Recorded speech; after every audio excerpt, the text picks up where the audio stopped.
En esta pregunta que nos dicen, según la imagen, ¿cuál es la distocia? Claramente vemos la exposición de una extensión severa de la cabeza.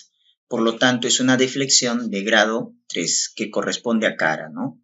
Cuyo punto de referencia es mentón. Miren, este sería mento ilíaco derecho posterior, la variedad de posición. Y recuerden que en mento posterior es indicación de cesárea, ¿no? Grado 2 es frente, es la extensión moderada y su punto de referencia es nariz, así que la B y la D serían lo mismo. Y grado 1 es incipucio, cuyo punto de referencia es brecma. Respuesta a la C. ¿Cuál de las siguientes es función de la beta-HCG? Promover el paso de glucosa al feto es el lactógeno placentario. Esta es la función llamada función luteotrófica, ¿no? Mantener el cuerpo lúteo para producir progesterona, ¿ya? Para producir progesterona. Entonces, ¿por qué no involuciona el cuerpo lúteo? Porque la beta-HCG lo mantiene activo. Disminuye la motilidad del músculo liso, esa es función de la progesterona. También función inmunosupresora, también es función de la progesterona. 16 semanas, consulta por dolor tipo cólico, sangrado escaso, el cuello está cerrado, tamaño corresponde a la edad gestacional.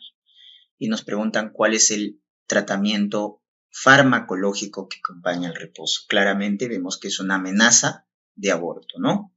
Es una amenaza de aborto, el cuello está cerrado, aparte del reposo, en el manejo hay que indicar antiespasmódicos. Se atiende nulípara con alumbramiento dirigido al examen útero sobre cicatriz umbilical. ¿Cuál es el diagnóstico probable, no? Si nos dicen que el útero está sobre la cicatriz umbilical, por lo tanto, vemos que no hay contracción del útero y esa es una atonía uterina, que es la causa más frecuente de hemorragia posparto, ¿no? Pero recordar que el factor de riesgo es la multiparidad, ¿no? No la nuliparidad. Pero también se puede producir, ¿no? Pero el factor de riesgo, recuerden, es la multiparidad.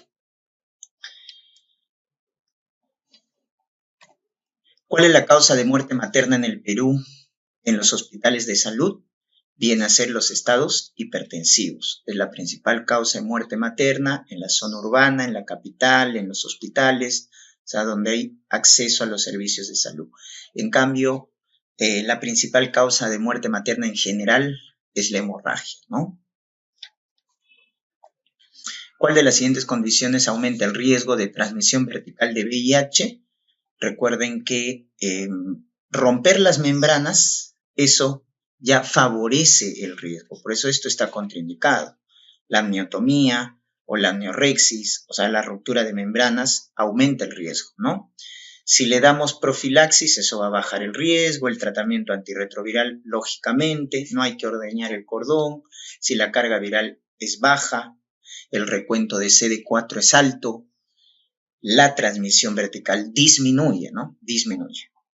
Pero si nos dicen que rompemos las membranas o ordeñamos el cordón o hacemos episiotomía, todos esos procedimientos invasivos están contraindicados en una gestante con VIH porque aumentan el riesgo de la transmisión vertical. Esta pregunta es sobre la ganancia ponderal en la gestante. Entonces, aparte del feto, ¿cuál es la ganancia ponderal? Se produce debido a la volemia, ¿ya? A la volemia. Básicamente, ahí lo que vemos es que debemos recordar que en una gestante con índice de masa normal, la ganancia promedio es de 11.5 a 16, ¿no? Promedio 12 kilos. Entonces, aparte del feto, la volemia es lo que hace ganar más peso a la gestante. Recuerden, en el embarazo hay un estado de hipervolemia. Llega a la consulta en el primer trimestre una paciente que tiene vómitos abundantes y que ha bajado de peso más del 5%. Eso nos debe hacer sospechar de una hiperemesis gravídica. Por lo tanto, la indicación correcta sería hidratación, está bien, tiamina para evitar la encefalopatía de Wernicke. Ondansetron está contraindicado porque se asocia a teratogenicidad, en el primer trimestre. Corticoides se reserva para casos refractarios severos, ¿ya? Corticoides más antipsicóticos para casos refractarios. Entonces, lo correcto sería, ¿no?, iniciar con hidratación, tiamina, para evitar la encefalopatía de Wernicke, y el primer antiemético que deberíamos utilizar es piridoxina, que es la vitamina B6.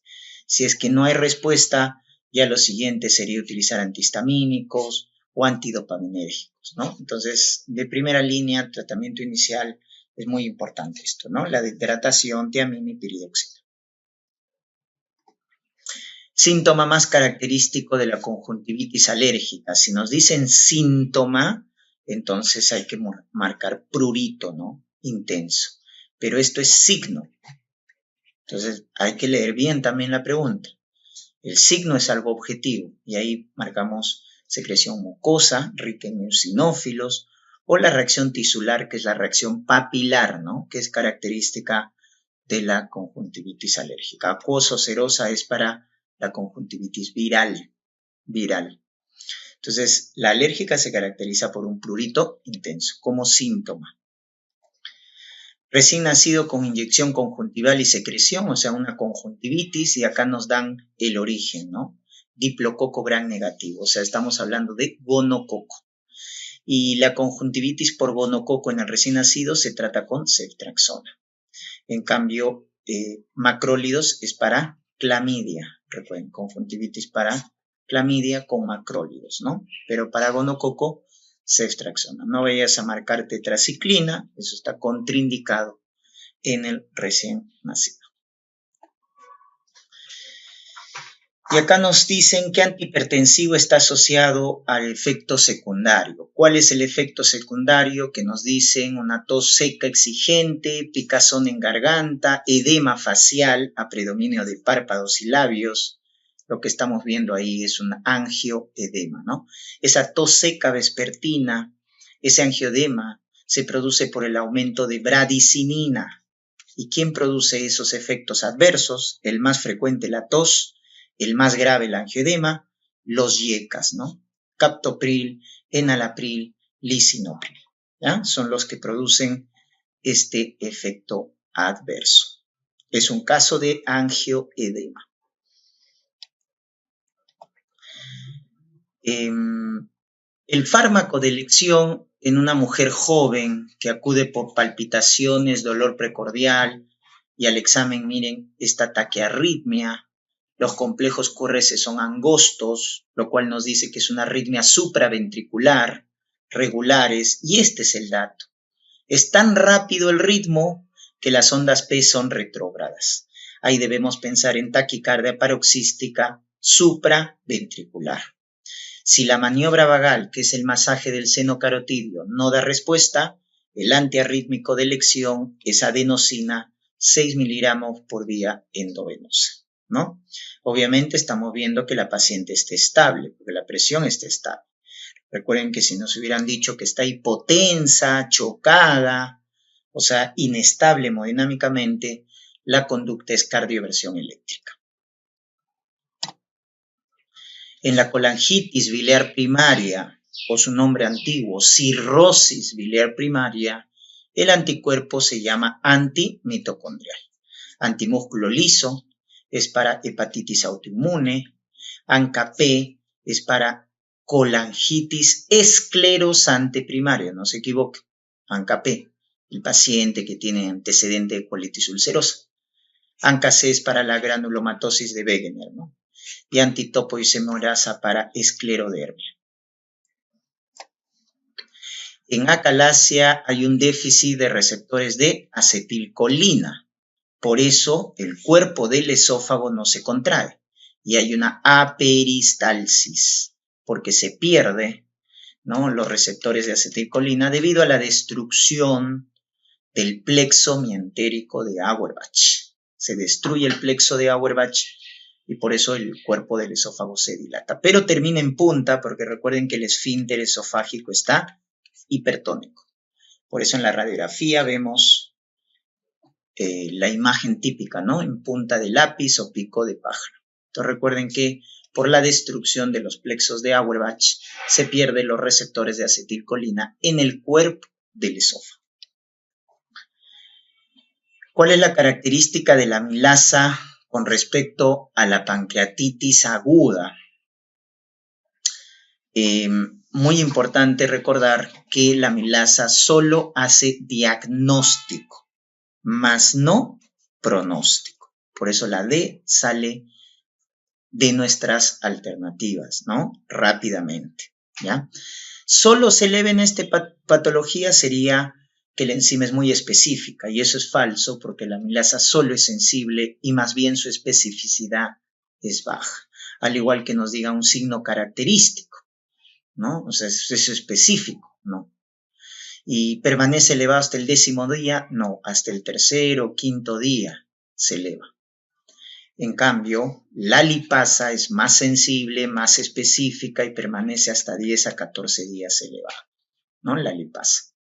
Entonces acá marcamos por descarte el AB, ¿no? Baja especificidad si es característico de la amilasa.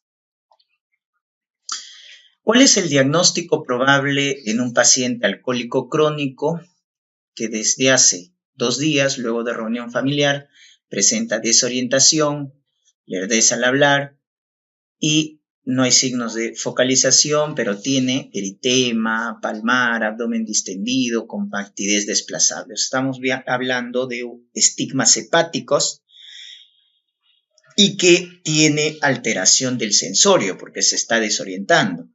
Por lo tanto, hablamos de una encefalopatía hepática. Típica complicación de los pacientes que ya tienen cirrosis con hipertensión portal y que los SHAN permiten acumular el amoníaco y eso genera la neurotoxicidad, ¿no es cierto? Parkinsonismo secundario es por fármacos, ¿no?, que bloquean la vía dopaminérgica, como el haloperidol, los antipsicóticos, etc. El síndrome hepatorrenal es un paciente con cirrosis que hace falla renal. Entonces te dirían oliguria, creatinina elevada, ¿no? Y es una falla prerrenal, porque la fracción excretora de sodio es menos del 1%. No hay antecedente, ¿no?, de consumo de tóxicos. Y colangitis, pues, estaría de más, ¿no? Recuerden colangitis, la tríada de Charcot, fiebre, ictericia, dolor, ¿no? O si se agrega ya alteración de sensorio o hipotensión, la pentada de Raynaud, ¿no? Muy bien, entonces veamos las preguntas que me corresponden del bloque A, ¿correcto? Muy bien. Adolescente con ginecomastia, micropene, testículos con poco crecimiento, hábito eunucoide. Según su sospecha diagnóstica, ok, ¿cuál es nuestra sospecha, doctores? Al decirnos ginecomastia y hábito eunucoide nos está haciendo ya pensar en un síndrome de Klinefelter. El decirnos micropene nos apoya el diagnóstico y el testículo con poco crecimiento nos apoya aún más. ¿Qué, doctor? ¿Puede haber crecimiento de testículo? Claro que sí. En el síndrome de Klinefelter, doctores, lo característico es el hábito eunucoide, la ginecomastia y el micropene, ¿correcto? Pero también puede haber un crecimiento de los testículos, ¿ok? Pero no llega a valores de adulto. Por lo tanto, el diagnóstico sería un síndrome de Klinefelter. ¿Estamos de acuerdo? Muy bien. Ahora, recuerden que el cariotipo más frecuente de un síndrome de Klinefelter viene a ser el 47,XXY, ¿correcto? El segundo cariotipo más frecuente viene a ser el mosaico. ¿Ok? Muy bien, listo. Por lo tanto, si nos preguntan cuál es el tipo más frecuente o el cariotipo más frecuente, viene a ser la letra E. ¿Ok? Muy bien. Neonato dice con llanto ronco, macrosomía, macroglosia, ante la sospecha diagnóstica. Ok, con esto de acá, claramente, doctores, vamos a pensar en un hipotiroidismo congénito. Hipotiroidismo congénito. Recuerden, doctores, que la etiología más frecuente, número 1, es la disgenesia tiroidea. ¿Correcto? Y el segundo más frecuente es la dishormonogenesis. Dishormonogenesis, o sea, una alteración en la formación de hormonas tiroideas. ¿Correcto? Al fin y al cabo, doctores, disgenesia tiroidea o dishormonogenesis, como son problemas dentro de la tiroides, se dice, pues, doctores, que la causa más frecuente de hipotiroidismo congénito es primaria, entonces. ¿Ok? Muy bien. La clínica es lo que te dicen acá: llanto ronco, macrosomía, macroglosia, ¿no? Nariz pequeña, ictericia prolongada también, hipotonía también, estreñimiento, bradicardia, ¿correcto? Muy bien, toda la clínica de un hipotiroidismo, ¿ya? Ahora, si te preguntan exámenes, ten cuidado. Exámenes como tamizaje sería el TSH, pero exámenes para diagnóstico, cuando te presentan un caso clínico, te sugiero marcar TSH y T4 libre, ¿correcto? Por lo tanto, ante mi sospecha diagnóstica, ¿qué examen voy a pedir? Este de acá, para el diagnóstico. TSH y T4 libre. Letra B, ¿ok? Si te preguntan, obviamente el tratamiento es reemplazo hormonal, levotiroxina, ¿ya? El síndrome de aspiración de líquido amniótico meconial tiene como factor de riesgo más importante, ok, factores de riesgo para lo que es el SALAM, doctores. El más importante es la posmadurez, o sea, que sea post-término, que tenga una edad gestacional mayor o igual a 42 semanas. Ese es el factor de riesgo más importante, ¿correcto? Otro, doctor, por ejemplo, la preeclampsia, RCU, ¿estamos de acuerdo? Son también factores de riesgo. Muy bien, la clave sería la letra E. ¿Cuál es la conducta a seguir en un neonato de 3 semanas de edad que presenta ictericia sin signo de infección con valores de bilirrubina elevados a predominio de bilirrubina indirecta, ¿no? Y ahí te dan el valor de bilirrubina indirecta. Ok, doctores, definitivamente, como dice que tiene 3 semanas, entonces tiene más de una semana de vida, ¿ok? Y solamente tiene ictericia, o sea, doctores, ¿cuál es la monosintomática después de la primera semana? La ictericia por leche materna, también conocido como síndrome de Arias. Por lo tanto, doctores, ¿cuál es el tratamiento ahí? Nada, simplemente continuar con la leche materna. Letra E, ¿ok? Es a predominio indirecto, date cuenta, ¿ok? Muy bien.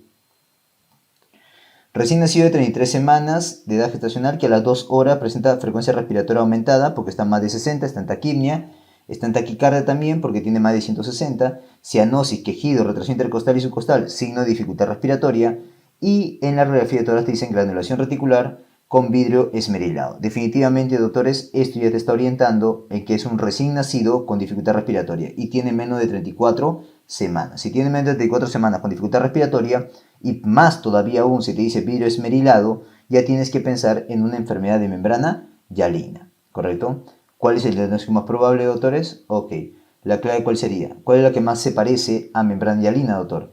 Atelectasia pulmonar, la que más se parece a membrana hialina, ¿ok? Muy bien. ¿Cuál de los siguientes no está incluida dentro del manejo del paciente lactante con displasia broncopulmonar? Ok, ¿cuándo voy a pensar yo, doctores, en displasia broncopulmonar? Cuando te digan como antecedente, ¿correcto? Primero, la prematuridad, ¿ok? Que ha recibido oxigenoterapia, ¿ok? Prolongada, todavía si te dicen, o ventilación mecánica prolongada. Estos factores de riesgo, por favor, no te olvides, para displasia broncopulmonar, ¿ok? En la clínica te van a contar, doctores, que ha tenido SOP recurrente, ¿correcto? Vive de dificultad respiratoria, vive dependiente de oxígeno y se desnutre, ¿correcto? Desnutrición, ¿ya? Con esa clínica va a venir el paciente. Ahora, dentro del manejo que hay que darle, dentro del tratamiento, dietas hipercalóricas, pero con poco volumen. No lo puede sobrecargar de volumen, ¿ok? Ya que no lo va a tolerar. Diuréticos también, macrólidos tipo acitromicina. Doctor, ¿por qué? Si esto no es una infección. Lo que pasa es que la acitromicina sirve acá como un inmunomodulador, ¿ya? Corticoides inhalado, claro que sí, tipo budesonida, por ejemplo. Y aumentar el volumen de ingesta, no, doctores, al contrario, hay que restringir el volumen. Por eso se le da dietas hipercalóricas. ¿Ok? Letra E. Neonato de 34 semanas, edad de gestacional, 48 horas de vida, tiene taquimia, vómitos postprandiales, frecuencia cardíaca, rango aceptable, ¿ok? Porque está entre 120 y 160, frecuencia respiratoria en límite superior, porque lo máximo, bueno, lo normal es de 40 a 60, ¿no? Temperatura 37.5, pero es hipoactivo, hidratado, pero hipoactivo, y tremores. El decirme hipoactivo y decirme tremores, doctores, me tienen que hacer pensar en hipoglicemia. A ver, veamos. Hemograma normal, ok, no es sepsis, ¿ya? Con eso te está diciendo que no es sepsis. Y glucosa de 40, definitivamente la glucosa está baja, por lo tanto es una hipoglicemia. Y la hipoactividad y los tremores, clínica de hipoglicemia. Los vómitos también, por si acaso. Por lo tanto, doctores, esta es una hipoglicemia sintomática. Ya, ¿qué hacemos ante una hipoglicemia sintomática? Le damos el minibolo, ¿correcto? Que es 12 c de dextrosa al 10% por kilo de peso. Pero recuerda que cada mililitro de dextrosa al 10% tiene 100 miligramos de glucosa. Por lo tanto, sería lo mismo decir 200 miligramos de glucosa por kilo de peso. ¿Correcto? Por lo tanto, la clave que más se parece es la letra D. ¿Ok? 2 años de edad, traído por la madre por presentar dificultad respiratoria. ¿Correcto? Ni refiere que inició con rinorrea, tos, fiebre e hiporexia. O sea, esto parece un cuadro catarral. Comenzó con un cuadro respiratorio alto, un cuadro catarral. Ahora dice que viene disfónico, politiraje, estridor, aleteo nasal, signo de dificultad respiratoria, orofaringe congestiva, murmullo vesicular presente, o sea, pasa bien, significa que no es un problema pulmonar, ¿ok? Y estridor. Ya pues, doctor, al decirme estridor y difonía me dice que el problema está a nivel laringio, ¿ok?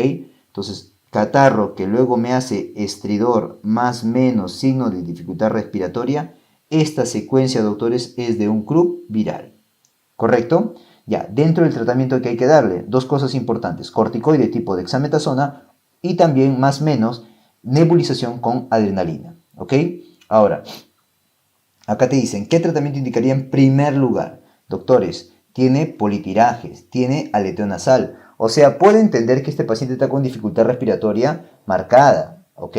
Por lo tanto, mínimo es moderado a severo. Y en esos casos, lo primero que tienes que instaurar es lo que rápidamente mejora los síntomas, es decir, nebulización con simpático-miméticos, o sea, nebulización con adrenalina. ¿Correcto? Muy bien, la clave sería la letra D. Lactante de 2 meses que no gana peso por su peso, tiene su duración y lactancia entrecortada. Ok, doctores, si no gana peso, su duración y lactancia entrecortada, al toque tiene que hacerte pensar en ICC.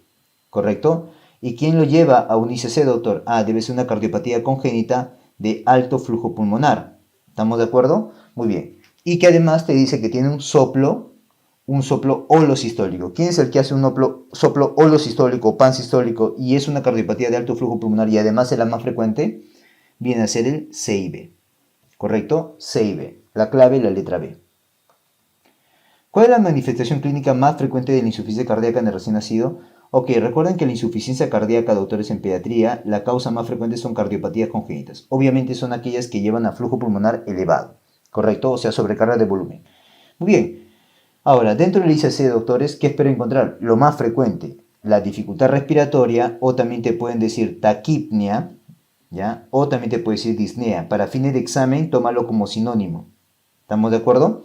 Muy bien. Por lo tanto, lo más frecuente es esto de acá, letra C. Recuerda que edema periférico, eso no suele haber en ICC en pediatría, lo que sí se presenta en adultos, ¿no es así? Muy bien. La hepatomegalia también, ¿no es así? La sudoración profusa, la pobre ganancia de peso, la taquicardia, la taquimia, etcétera, etcétera. ¿Ok? La edad para iniciar la vacuna neumocócica polisacárica, pero conjugada, ¿cuál es? Ok, doctores, si te hubieran dicho neumocócica polisacárida, eso es a partir de los 2 años de edad. Pero al decirme neumocócica polisacárica conjugada, te están hablando de la vacuna antineumocócica que está en la norma técnica. Y esa se aplica a partir de los 2 meses de edad. A los 2, 4 y a los 12 meses. Por lo tanto, sería 2 meses. ¿Ok? Muy bien. Adolescente de 15 años que presenta bajo peso, lanugo, interrupción de la menstruación, lesión de esmalte dental y callosidad al dorso de los dedos. Acude a consulta muy abrigada. Ok, según mi diagnóstico, ¿cuál es mi diagnóstico, doctores? Si me dice baja de peso, ¿no? Y tiene interrupción de la menstruación, eso ya me está aduciendo, doctores, que esta es probablemente una anorexia nerviosa. ¿Correcto? Y eso de lesión de esmalte dental o callosidad en los dedos, en el dorso de los dedos, significa que se está induciendo los vómitos. ¿Puede inducirse? Claro que sí. ¿Ok? El inducirse los vómitos, doctores, no significa que sea necesariamente solo de bulimia, por si acaso. ¿Ya? Y también al decirte que está muy abrigada, pues es por su bajo peso que tiene. ¿Ok? Muy bien. Entonces estamos frente a una anorexia nerviosa. ¿Estamos de acuerdo? Ahora, ¿cómo determino la gravedad? Recuerden, doctores, que para anorexia nerviosa, ¿ya? La gravedad se va a determinar en base a la bajada de peso. Su gravedad se determina en base a la bajada de peso. ¿Y esto expresado en base a quién? Al IMC. ¿Correcto? ¿Ok? Por ejemplo, yo digo que es leve cuando es mayor o igual a 17 el IMC. ¿Ok? Digo que es moderado cuando es mayor o igual a 16. Digo que es severo cuando es mayor o igual a 15. ¿Correcto? Y es más, hay otro que es el extremo, que ya es menor de 15. ¿Ok? Entonces, para la gravedad de la anorexia nerviosa yo lo determino en base al IMC. La clave sería la letra B. En cambio, para bulimia, la gravedad, doctor, yo lo determino en base a la recurrencia de las medidas compensatorias inadecuadas. ¿Correcto? Muy bien. En relación a las inmunizaciones, ¿cuál es la actitud médica frente a un niño con inmunosupresión severa? Doctores, cuando tienes un niño con inmunosupresión severa, lo que tienes que contraindicar vienen a ser las vacunas que tienen microorganismos atenuados. Por ejemplo, la SPR.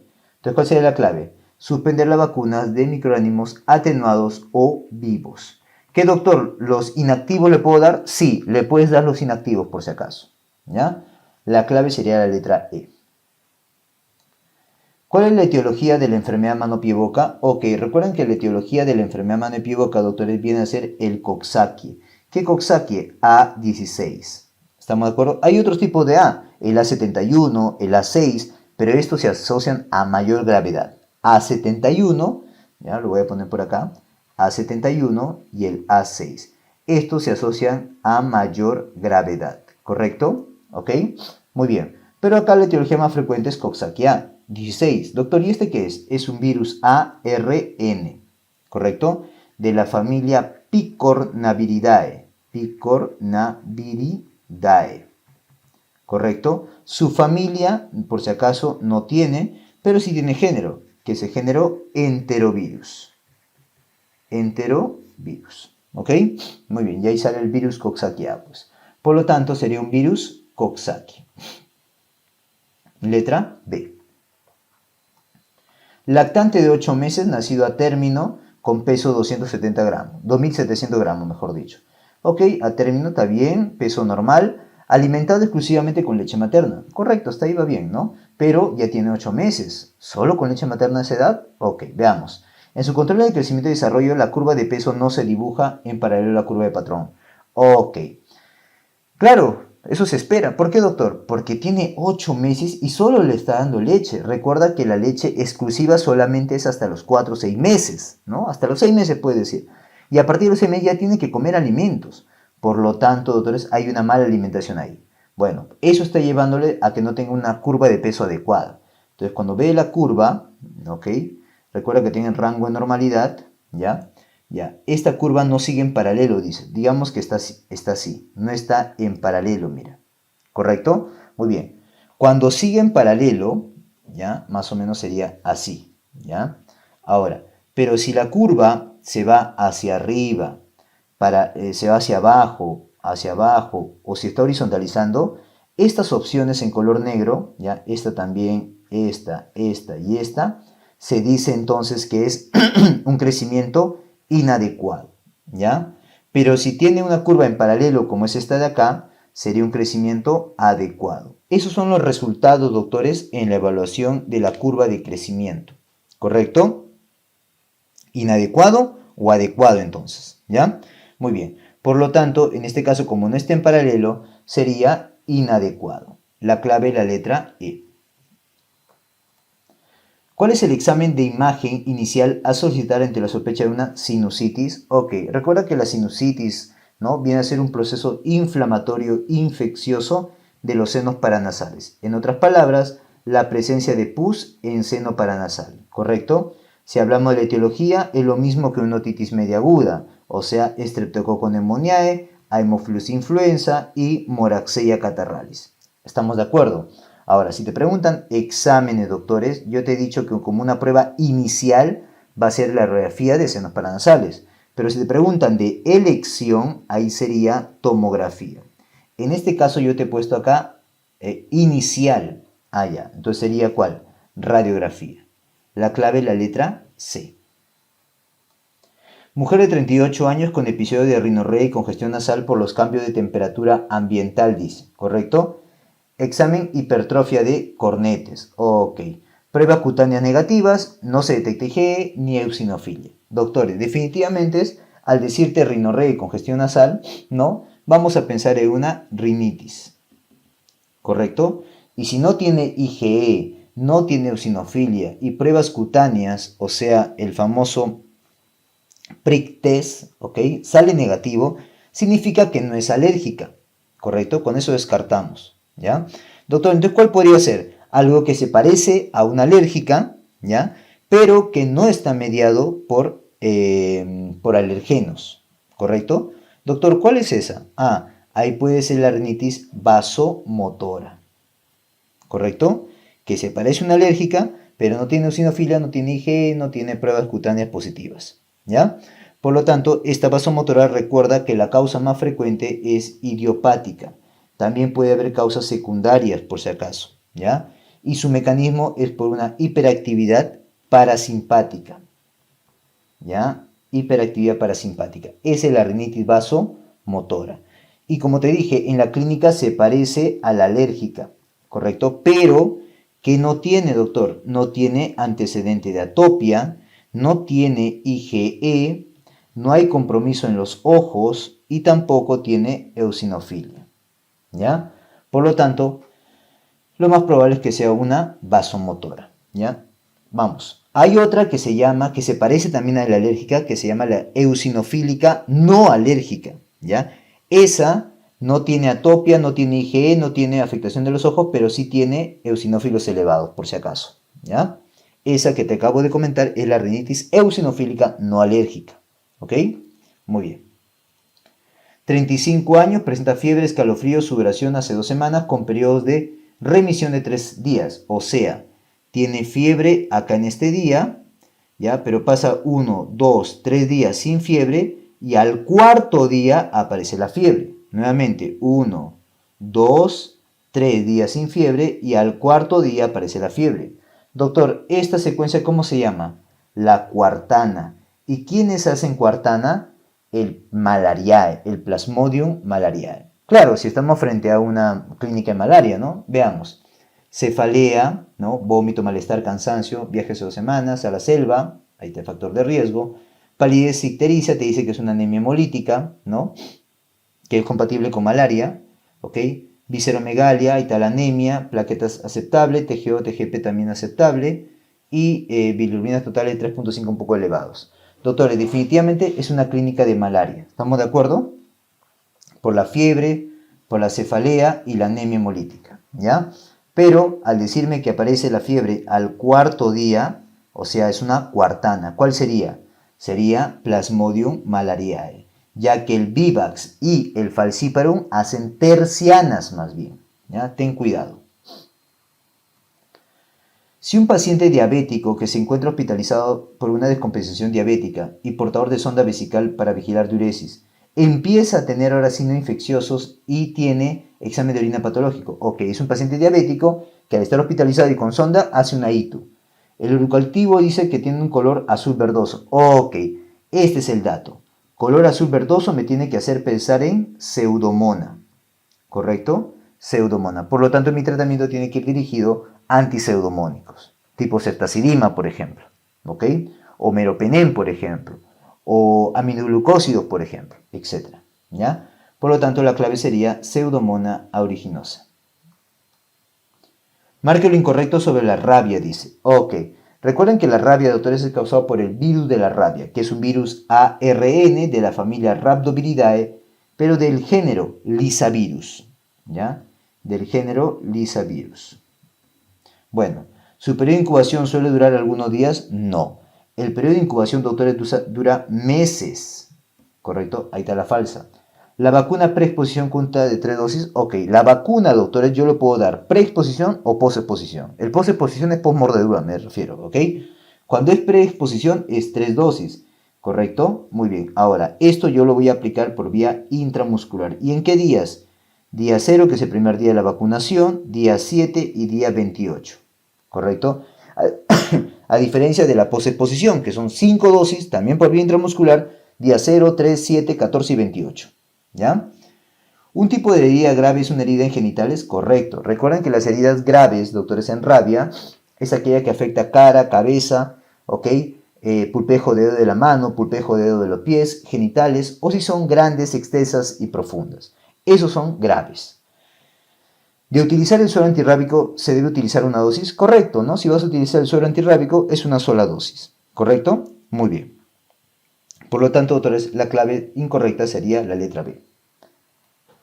En el contexto del paludismo, ¿qué fase del ciclo evolutivo del Plasmodium es succionado por el mosquito Anófeles? Ok, recuerda que el mosquito Anófeles viene a ser el vector. Este vector succiona al Plasmodium de un paciente infectado y brinda el Plasmodium a un paciente no infectado, ¿ya? ¿Qué es lo que brinda? La forma infectante, que es el esporozoito, ¿ya? Pero ¿qué succiona de un paciente infectado? El gametocito. Acá te estoy preguntando qué succiona. Por lo tanto sería gametocito. Letra A. No te olvides que el esporozoito más bien es la forma infectante, ¿ya? Ama de casa que al limpiar detrás del cuadro siente un lacetazo en mano, a las 18 horas presenta orina oscura y presencia de una lesión libedoide en dicha zona. Correcto, doctora. Al decirme nomás lesión libedoide o placa libedoide, ¿no? Claramente me tiene que hacer recordar en un tipo de ponzoñosa, en un luxocelismo, causado por luxoceles laeta. ¿Correcto? Este se media su enfermedad mediante su gran toxina, la esfingomielinasa. ¿Correcto? El cual va a generarte, la clave sería la letra E, te va a generar ¿qué cosa, doctor? Te va a generar un evento, efecto dermonecrótico, 2, un efecto hemolítico y 3, un efecto procoagulante. ¿Ya? Nuevamente, dermonecrótico, hemolítico y procoagulante. Muy bien. No te olvides que la latrotoxina alfa más viene de Lactrodectus mactans, ¿ya? Lactrodectus mactans. La TSST-1 es la del estafilococo aureus, para el síndrome de shock tóxico estafilocócico. La M-toxina, bueno, M-toxina también, ¿no? Pero hay otra alfa-toxina que es para gangrena gaseosa, ¿ya? La M-toxina y principalmente la alfa-toxina. Bueno, y viene la toxina A. Bueno, la toxina A puede ser de varias cosas, ¿no? Por ejemplo, la de Clostridium difficile o toxina A de repente del estafilococo aureus. Bueno, eso es variable. Listo, acá sería esfingomielinasa.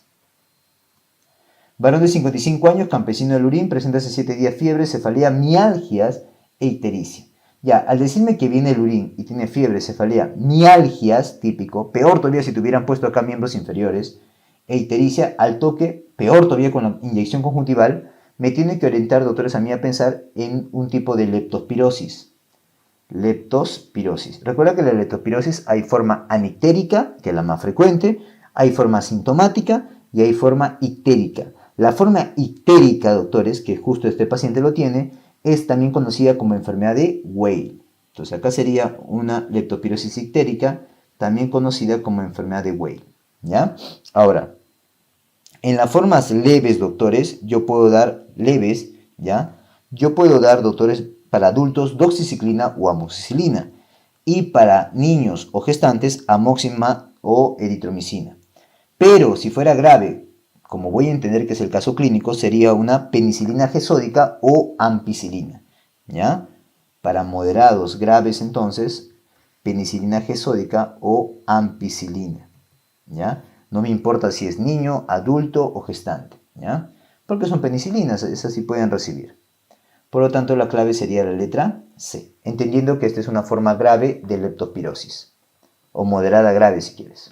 Bien, doctores, vamos a continuar con el desarrollo de la resolución de este simulacro. Respecto a las fístulas perianales, marque lo correcto. Bueno, fístulas perianales o fístulas anorrectales, ¿no es cierto? Acuérdense, antes de responder la pregunta, que la mayoría de fístulas corresponden a la tipo 1 y estas se refieren a las interesfintéricas. El 90% debe drenarse, no necesariamente porque no se trata de un absceso, no confundir con los abscesos. Las fístulas requieren fistulotomía, que es la mayoría. En algunos casos podrían requerir fistulectomía, pero no es esa la situación. ¿Okay? La esfinterotomía lateral interna es tratamiento de elección, no, porque la esfinterotomía, la sección del esfínter es el tratamiento para las fisuras, no para las fístulas. La ecografía endorrectal no es útil en el estudio.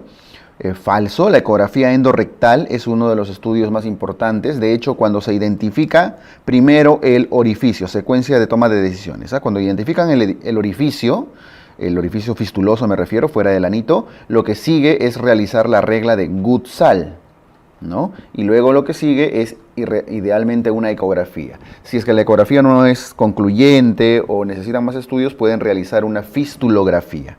pero de pronto la regla de Gutzal. La mayoría es de la línea media posterior, no, esas son las fisuras. El tipo más frecuente es la interesfintérica, sí, la tipo 1, lo que decíamos al inicio. Correcto, clave E. ¿En qué consiste la maniobra de Pringle? La maniobra de Pringle consiste en ocluir, clampar de forma temporal el ligamento hepatoduodenal que contiene a la tríada portal. Eso incluye vena porta, arteria hepática, vía biliar, sobre todo la vena y la arteria, con el objetivo de reducir el sangrado que llega al hígado para controlar este sangrado en el contexto de un trauma. El tiempo de clampaje es aproximadamente 15 a 30 minutos de clampaje con un desclampaje de unos 5 minutos para reperfusión. Ocluir el ligamento hepatoduodenal, sí, no es ligar la arteria, es todo el ligamento, no solo es la vena porta, no tiene nada que ver con el ligamento redondo.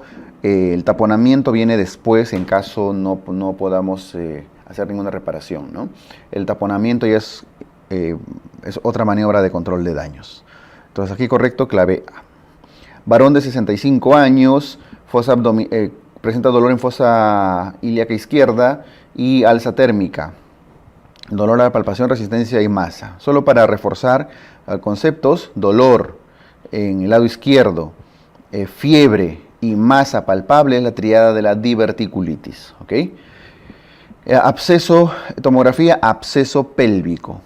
¿Qué Hinchey es? Estamos en una diverticulitis Hinchey 2, ¿verdad? Hinchey 2. Recuerden que el Hinchey 1 son abscesos pericólicos, abscesos pequeños. El Hinchey 2 son abscesos ya pélvicos, retroperitoneales, etc. Mientras el 3 y el 4 son las peritonitis.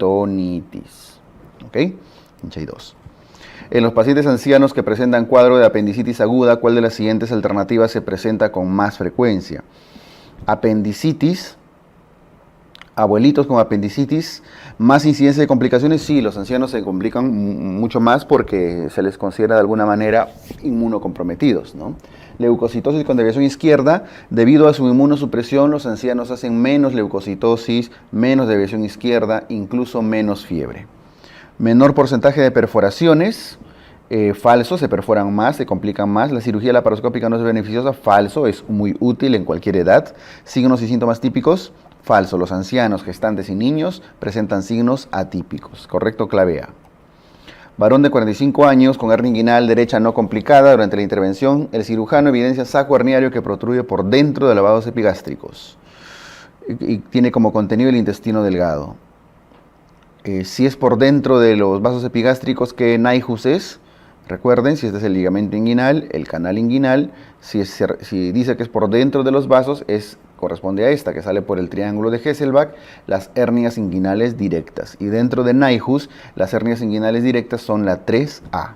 Recuerden que el 1 son hernias inguinales indirectas pequeñas, el Nyhus 2, hernias inguinales indirectas medianas, el Nyhus 3, A son hernias inguinales directas, el B son hernias inguinales indirectas grandes, gigantes, y el C son hernias crurales. Y 4 son todas las recurrencias o recidivas. Bueno, aquí no importa el tamaño en realidad, porque todas las directas son tipo 3A, Nyhus 3A.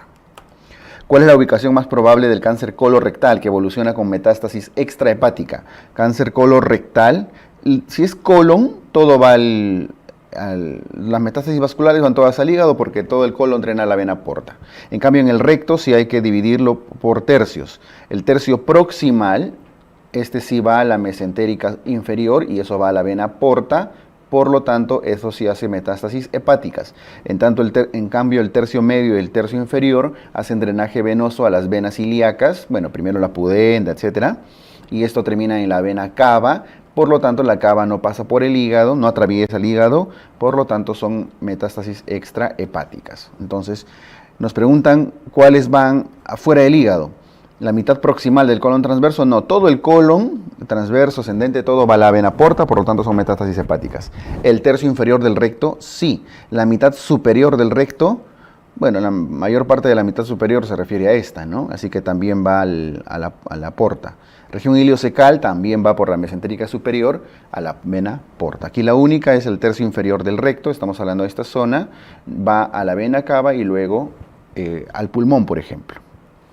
40 años con dolor abdominal, tipo cólico, náuseas, vómitos, estreñimientos desde hace 4 días. Apendicectomía hace 10 años. Está con dolor, vómitos, estreñimiento, está obstruida. En una apendicectomía, probablemente bridas y adherencias. Distensión abdominal, discreto dolor abdominal, ruidos hidroaéreos, niveles hidroaéreos en la radiografía. Está obstruido, ¿no? Impresión diagnóstica, obstrucción intestinal. Tanto para eso. ¿Qué tenemos que hacer?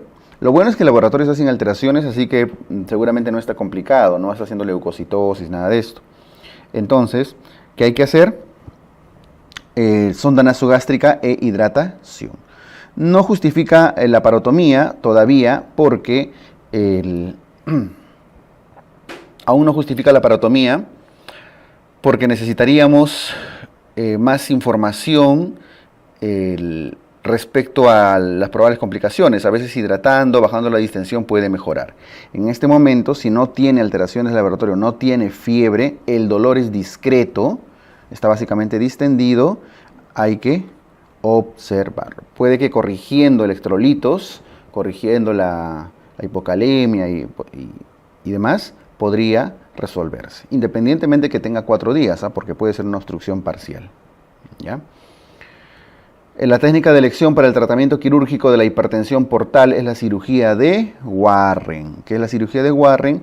Es una derivación portosistémica, ¿cierto? Una derivación espleno-renal, de la vena esplénica a la vena renal, espleno-renal distal. Espleno-renal distal. Cirugía de Warren. El signo de la pseudocharretera se presenta en pseudocharretera, no olviden que es para luxación de clavícula. Este es el acromio, entonces la cavidad clinoidea, la apófisis coracoides, la clavícula. Cuando la clavícula se luxa, la acromio clavicular, eso presenta el signo de la pseudocharretera y además el signo de la tecla. ¿Y quién presenta el signo de la charretera? Si solo es charretera, esto es la luxación de hombro anterior. Las fracturas por torsión son más frecuentes en huesos largos. Y de todos los huesos largos, la que más se fractura y hace fracturas por torsión con mucha frecuencia es la fractura de tibia, clave A. Bien, vamos a comenzar nuestra resolución del simulacro, chicos, ¿correcto? Con la parte A. A ver, empezamos. Una mujer joven con dolor abdominal tipo cólico en la fosa ilíaca izquierda.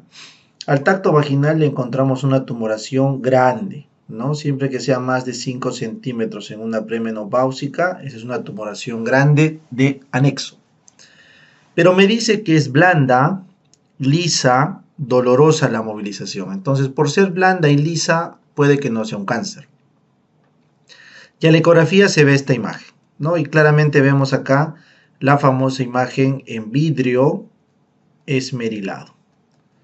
¿Correcto? Ese vidrio esmerilado representa un quiste que adentro tiene coagulación de mucho tiempo, o sea, un endometrioma, que es lo más probable que vaya con este caso. ¿Ya? No es un cistoadenoma porque claramente es un vidrio esmerilado de un endometrioma, por ahí no sale. Un germinoma imposible que sea tan homogéneo, es más sólido, es duro. No, quiste seroso no, para nada no es anecoico y teratoma es heterogéneo. Muy bien, el cáncer de endometrio, según la FIGO, ¿en qué estadio se encuentra la enfermedad si el tumor está limitado solo al útero, incluyendo el cérvix?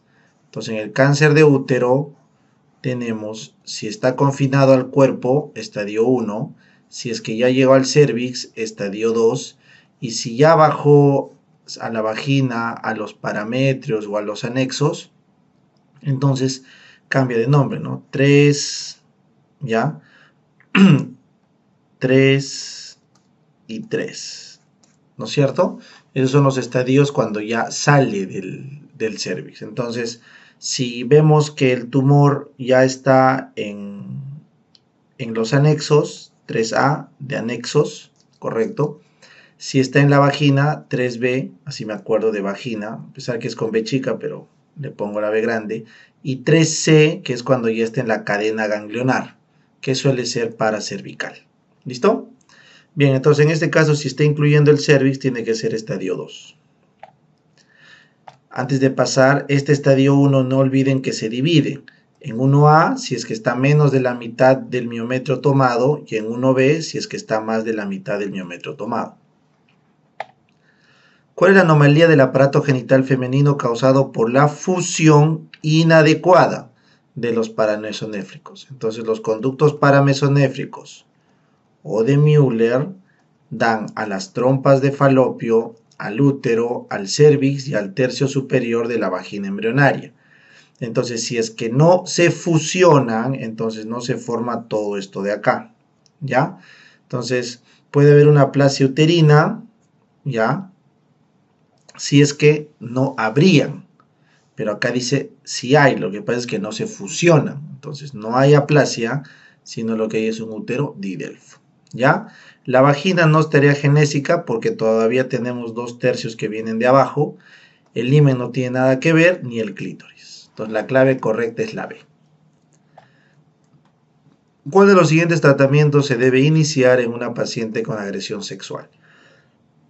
Entonces se le da primero anticonceptivo oral de emergencia, que es 1.5 miligramos de levonorgestrel. No sirve de nada el aciclovir, fluconazol tampoco, doxis se da, pero se prefiere acitromicina por la potencia, doxis sería si habría diagnóstico de clamidia, y esta no es la dosis de levo. Adolescente de 14 traído por su madre porque no menstrua. Ojo, pasado los 13 años que no menstrua, ¿correcto? Y no tiene caracteres sexuales secundarios, eso es amenorrea primaria. Pasado los 15 años que no menstrua y sí tiene caracteres sexuales secundarios, también es amenorrea primaria. En este caso tiene 14. Dice que al examen no se evidencia caracteres sexuales secundarios, o sea, más de 13, sin caracteres, no menstrua, entonces eso es amenorrea primaria. ¿Qué hay que hacer en el algoritmo? Lo primero es dosar hormonas. Ya, lo primero es perfil de hormonas, porque cuando es una mayor a 13 años y no tiene caracteres sexuales secundarios, entonces tengo que dosar la FSH para ver que si es que está elevada es una insuficiencia ovárica y si está disminuida es un problema central. Pero si es una mayor a 15 años y ya tiene caracteres sexuales secundarios, entonces no puede ser un problema hormonal, pues porque tiene caracteres sexuales secundarios, entonces ahí hago la ecografía. Si el útero está presente o si el útero está ausente. ¿Ya? Entonces en este caso la clave es la D. ¿Qué tipo de mioma causa infertilidad? Los submucosos y los intramurales muy grandes. Y se resuelve cuando se extirpa. Entonces el L8 es parásito, el L1 es submucoso, el L3 es intramural, el L4 es intramural también y el L5 es un subseroso. Entonces tenemos estos tres, pero de estos, ¿cuál es el más frecuente que causa infertilidad? Los submucosos, porque para ser intramural tienen que ser muy grandes.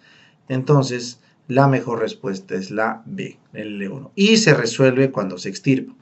En cambio, cuando los intramurales ya son tan grandes y se extirpan, a veces no se resuelve la infertilidad porque está muy deformado el útero. Una obesa, estreñida, con sensación de bulto, pérdida de orina, le diagnostican distopia grado 2 y le recomiendan bajar de peso. Entonces, después de bajar de peso, ¿cuál es la primera medida? Médica. Entonces, el pesario es médico, la cirugía no es opción médica, la terapia de reemplazo hormonal tampoco se usa, y tenemos Kegel. Entre pesario y Kegel, ¿quién va? Recuerden que primero se hace Kegel para reforzar el pubo coccigio. Si fallara Kegel, recién se va al pesario. ¿Qué serotipo de BPH va con verrugas? No se olviden, 16-18, ese es para cáncer. Ese es para cáncer. Para verrugas es el 6 y el 11. ¿Ya? En el líquido cefalorraquídeo de la tuberculosis, ¿qué hallazgo es el más considerable para el diagnóstico? Entonces, ¿las proteínas están hipo? No, están hiper. ¿Hay pleocitosis? Sí, pero mononuclear, no polimorfo. ¿Las células normales? No. ¿Hay hiperglucorraquia? No, la glucosa está baja, menor al 65%. Eso es lo que hay en la TV. Paciente de 20, posterior a discusión con su pareja, ingiere un raticida. Recuerden que un raticida puede contener o bien organofosforados o bien cumarínicos. Y me dicen que contiene organofosforados. ¿Cuál es el antídoto específico del organofosforado? La atropina es el antídoto farmacológico y la pralidoxima es el antídoto específico. En este caso la pregunta te está diciendo el antídoto específico que va contra el inhibidor de la acetilcolinesterasa, porque ahí es donde actúa el órgano fosforado. La C. Lactante de 12 meses, sin antecedentes patológicos, traído por su madre porque tiene bruscamente fiebre, convulsiona la mano, o sea, una convulsión parcial, que dura 10 minutos, y recuperación de conciencia. ¿Cuál es el diagnóstico más probable? Entonces, como aparentemente está en la edad de convulsión febril, y es después de una fiebre alta, y no tiene antecedente patológico, entonces lo catalogaremos de una convulsión febril. Pero si solo en la mano, o sea parcial, eso califica de compleja. La A.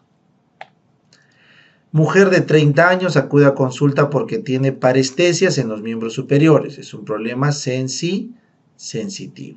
Este es su segundo episodio en un año. O sea, está teniendo varios brotes. Y me dicen que es una mujer joven. Problemas sensitivos en brotes en mujer joven, ¿qué pensamos? Esclerosis múltiple. Y obviamente en la imagen se ven estos dedos en guante que salen por la sustancia blanca, que es la desmielinización. Facilito. ¿Cuál es la definición más aceptada de convulsión febril? No se olviden, es la edad, entre 6 meses y 5 años, que la convulsión suceda muy pronto a una fiebre alta de más de 38, que sea un chico neurológicamente sano, ¿correcto? Que no tenga ningún daño estructural en el cerebro. Esa es la definición de convulsión febril. ¿Listo? Mujer de 45, después de una discusión familiar, ingiere 30 tabletas de amitriptilina. La amitriptilina es un antidepresivo tricíclico que bloquea los receptores alfa 1, H1, M1, ¿ya?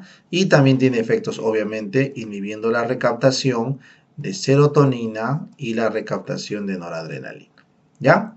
Obviamente llega con sopor, hipotensión, taquicardia, midriasis. ¿Por qué? Por el bloqueo M1, ¿ya? Y está haciendo una arritmia QRS ancho QT prolongado también por alteración muscarínica. Entonces, ¿qué tenemos que hacer con esta paciente? Tenemos que eliminar este antidepresivo tricíclico y tenemos que estabilizar el corazón. Pero no se utiliza gluconato de calcio porque no es un problema de hipocalemia o de hipercalemia. No es. No vamos a usar antagonistas H2, no tiene nada que ver. ¿Se usa fisostigmina? Sí, porque esto es una forma de antagonizar los efectos muscarínicos, pero no van a ir contra el corazón. O sea, el efecto de la fisostigmina es sintomático para el resto de efectos antimuscarínicos, pero no para el corazón per se. Para el corazón es necesario el bicarbonato de sodio, la D, ¿ya? Y la naloxona, eso sería en caso de que esté intoxicada por opioides, que no es el caso, ¿ya? ¿Cuál es el valor de la presión arterial en milímetros de mercurio en un paciente con ACV isquémico mientras recibe la trombólisis? Recuerden, 185-110, eso es antes de iniciar la trombólisis. 5 milímetros menos, o sea, 180-105, esto es durante la trombólisis. Durante la trombólisis, ¿ya? Entonces la clave correcta es la E. Bien. Uno de los siguientes fármacos no se administra en el manejo de un estatus epiléptico. Recuerden, en un brazo se ponen los diazepínicos, ¿correcto? En un brazo se ponen los diazepínicos. Y en el otro brazo se pone levetiracetam, ácido valproico o fenitoína. Eso es el manejo inicial. El midazolam intramuscular es cuando no se puede acceder a la vía endovenosa de alguno de los diazepínicos, como el diazepam o el lorazepam. Así que todo eso va menos el pentobarbital. Esto va en el estatus refractario. Varón de 76 que desde hace un año presenta dificultad para incorporarse, movilizarse y temblor en las manos. Orientado en tiempo, espacio y persona, pero con la expresión facial fija, facies de tristeza, temblor de manos que desaparece en movimiento. Entonces tengo temblor de reposo, tengo bradiquinesia, porque esas son las facies de máscara, pues, ¿no?, que tiene el paciente. No ha perdido habilidad mental. ¿Qué puede tener? Solamente me falta la rigidez, pero acá me dice dificultad para incorporarse y para movilizarse. Entonces tenemos rigidez, esto es el parkinsonismo, probablemente por la edad sea una enfermedad de Parkinson, que hay que darle levodopa más carbidopa, ¿ya? Si fuera menor de 70 años, se le daría pramipexol, ropidinol, pero como es mayor de 70, levodopa con carbidopa. ¿Cuál es la segunda causa que se asocia a suicidios? La primera es depresión, la segunda es alcoholismo, la tercera es esquizofrenia, la cuarta borderline. La segunda causa, alcoholismo. En los estudios epidemiológicos, el error de hacer inferencias al momento de interpretar los resultados, o sea, yo digo que A causa B, pero ahí me estoy equivocando porque hay un C, que es un confusor, que se asocia a, que se asocia a B y que no tiene que ver con el proceso. ¿Se acuerdan cómo se llamaba este sesgo? Es el sesgo o efecto confusor, que es al momento de interpretar la data. El sesgo de información es al momento de medir la variable. La falacia ecológica, eso es cuando de un estudio ecológico poblacional concluyes por el individuo. El error de muestreo, eso es de selección. La clave es la B. ¿Cuál es la mejor técnica para el control del sesgo de selección? Recuerden, la selección se controla aleatorizando, pero en los estudios experimentales. Acá me están diciendo en un estudio observacional. Entonces, en los observacionales yo no puedo aleatorizar. Entonces, ¿qué me queda, profe? Parear. El pareamiento es en los estudios observacionales. Ojo, muchos han equivocado marcando la C. Se desarrolló una investigación para establecer la posible asociación entre varios factores de riesgo, y el desarrollo de una enfermedad. Se establecieron dos grupos de participantes diferenciados por la presencia de la enfermedad.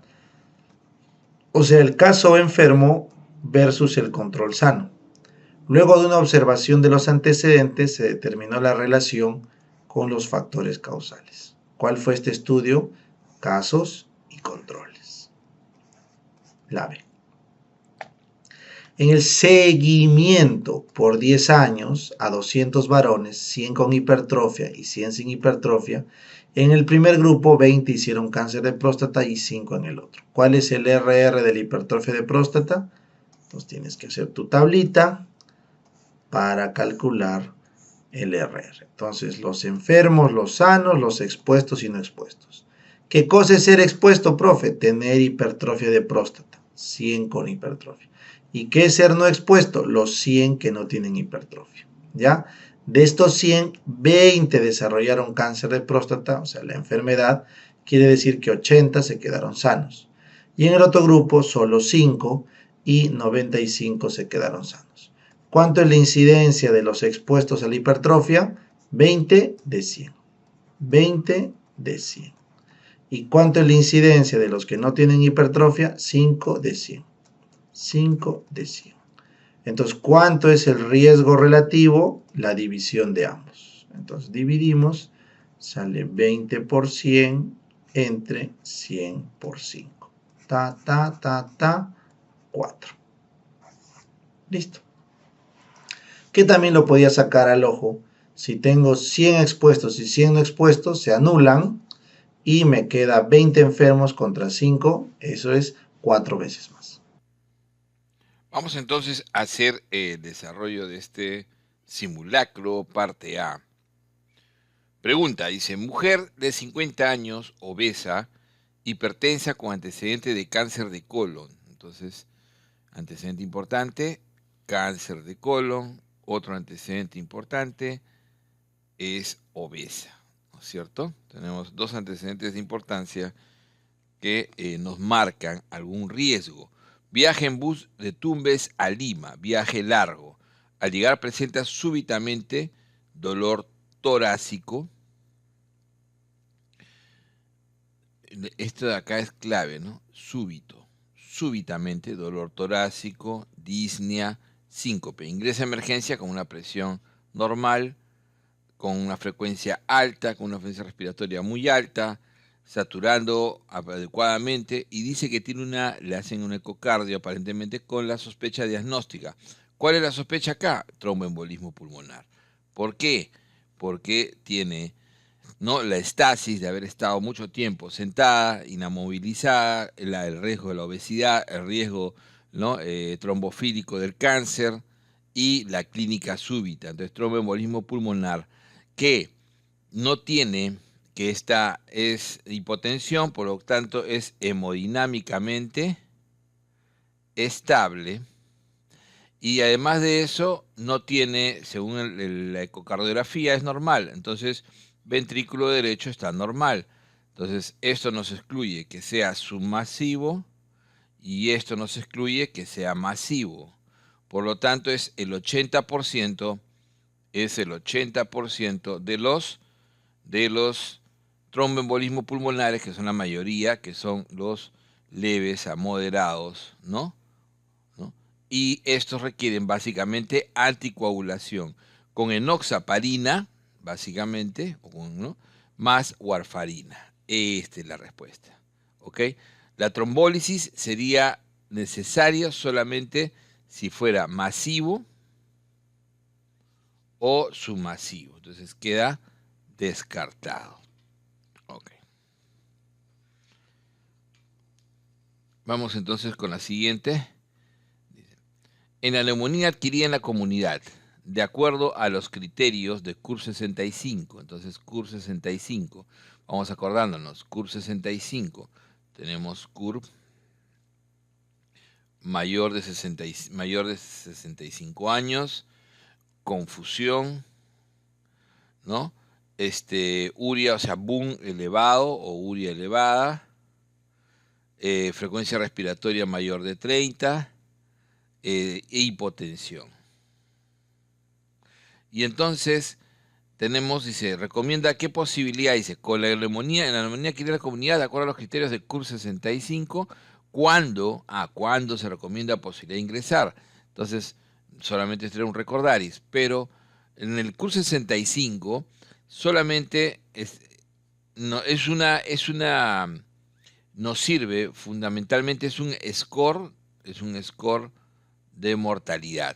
Entonces, este score de mortalidad me permite básicamente definir qué paciente es tratado ambulatoriamente, y ambulatoriamente se partiende de que tiene 0 a 1 puntos. ¿Por qué? Este es 1 punto, 2 puntos, 3 puntos, 4 puntos, 5 puntos. Cuando tiene 0 o 1 puntos, la mortalidad es menor del 2%, o sea, 0 es menos del 1% y 1 es menos del 2%.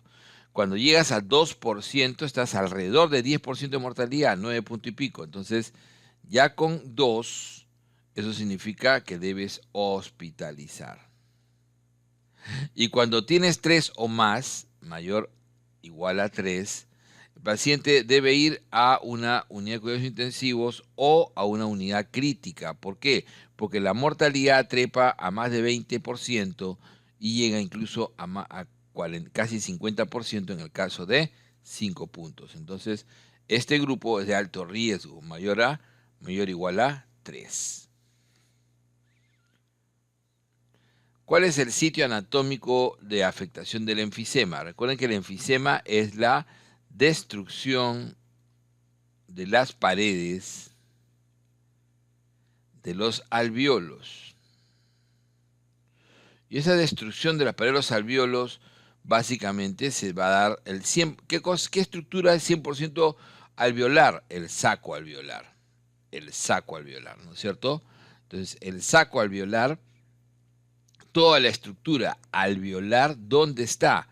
Básicamente, el saco viene del conducto alveolar, pero el conducto alveolar viene, ¿no es cierto?, diferentes conductos, vienen de el bronquiolo respiratorio, Y entonces, este bronquiolo respiratorio y otro bronquiolo respiratorio vienen de el bronquiolo terminal. Recuerden que el bronquiolo terminal no tiene alvéolos. Esto es todavía zona conductiva. Y a partir del bronquiolo respiratorio ya hay, ¿no?, alvéolos. 20% de la pared son alvéolos. Y por lo tanto ya es zona zona respiratoria. Entonces, a partir de acá, a partir de cada bronquiolo terminal, nosotros tenemos lo que llamamos el lobulillo respiratorio, ¿no? De los cuales cada lobulillo puede tener 2 o 3 acinis. Y los acinis parten básicamente ¿de dónde? Los acinis parten de, o acinos respiratorios, son la zona respiratoria. Parten desde donde aparecen los alvéolos. ¿Se dan cuenta? Entonces, el acino es lo que tiene los alvéolos. Entonces, la destrucción viene a partir de la destrucción de los alvéolos, la pared de la afectación de los alvéolos. Entonces, es en los acinos. Básicamente los acinos. Todo lo demás, bronquiolo, que puede ser bronquiolo terminal, tráquea, laringe, bronquio, es zona conductiva, no tiene alvéolos. En cambio acá, a partir del acino, es que yo tengo ya alvéolos. Esa es la diferencia, ¿ok? Entre el lobulillo acino, el acino ya tiene alvéolos, ¿no? Bronquiolo respiratorio, conducto alveolar, saco alveolar. En un paciente con bronquitis crónica, entonces ya me están catalogando. Yo sé que la bronquitis crónica es una condición, ¿no? Es una condición clínica de una tos crónica, tos mayor de 3 meses, con expectoración asociado a tabaquismo. Ese es lo clásico de la bronquitis crónica. Dice, cursa con incremento de tos y expectoración. Estos pacientes que hacen esto, ¿de qué los catalogamos? De EPOC. Los catalogamos de EPOC. Y cuando se incrementa la tos y la expectoración, eso se lo denominamos exacerbación. Exacerbación. ¿Ok? Esa es la famosa exacerbación. Entonces, ¿cuál sería la mejor indicación junto a los inhaladores?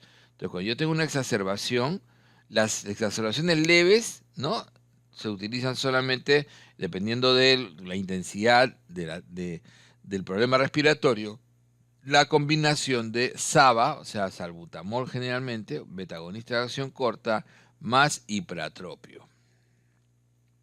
Y siempre se debe dar antibiótico. Los antibióticos que se suelen utilizar son amoxiclavulánico y acitromicina. Acitromicina, así es. Entonces, no puede ser, por ejemplo, corticoide vamos a usar en un momento, sí, pero el corticoide lo vamos a usar en la exacerbación severa del paciente que ya tiene un EPOC grave o un EPOC severo o muy grave. Levofloxacino es un antibiótico alternativo en pacientes que ya tienen cierto grado de resistencia. Entonces se usa acitro o amoxiclavulánico. ¿Cuál es el mecanismo de acción del bromuro hipatropio? Entonces el bromuro hipatropio se denomina por eso, ¿no?, SAMA, antimuscarínico de acción corta. Recuerden que los LAMA son los antimuscarínicos de acción prolongada, como el bromuro etiotropio. Entonces, ¿qué es lo que pasa? Nosotros sabemos que el bronquio, ¿no es cierto?, que el bronquio va a ser básicamente mantenido, no, o sea, fisiológicamente, ¿eh? ¿Quién mantiene la broncodilatación? O sea, la broncodilatación es básicamente una actividad simpática, adrenérgica, receptores beta 2. Y el mismo bronquio, su bronquioconstricción siempre es, ¿no?, siempre es necesario, o sea, siempre tiene que haber un equilibrio, es acción parasimpática, acción dada por la acetilcolina, pero la acetilcolina a través de su receptor muscarínico, y eso produce broncoconstricción. Entonces el equilibrio fisiológico se da de esta manera entre el sistema simpático que broncodilata y el sistema parasimpático que produce broncoconstricción. Entonces, cuando hay broncoespasmo, cuando hay asma, en el asma el efecto fundamentalmente más importante es mediado por por mediadores de inflamación, porque es una enfermedad inflamatoria, Pero a esto se le suma además el incremento, ¿no? El incremento de la actividad de acetilcolina y que produce al mismo tiempo mayor broncoconstricción por receptor muscarínico. Por eso es que lo que vamos a hacer es bloquear, ¿no? Con antimuscarínicos. O sea, no va con anticolinérgicos directos, porque no queremos bloquear todo el efecto colinérgico y sus efectos adversos, sino específicamente antimuscarínicos. Y ese es el bromuro de hipatropia. Entonces el mecanismo del bromuro es bloquear el receptor muscarínico. Entonces es bloquear el receptor muscarínico.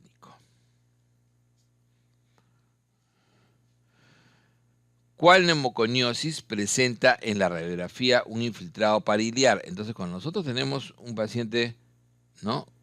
Ahí está su radiografía. ¿Ok? Entonces, las lesiones superiores, no, esto es un poco arbitrario quizás, pero es porque es en realidad lesiones iliares, pariliares y superiores, sobre todo apicales, típicamente es de la silicosis. Mientras que las lesiones típicamente basales, pero en realidad también es iliares y basales, y que incluso, ¿no? Y que incluso generan, basales que incluso generan, por ejemplo,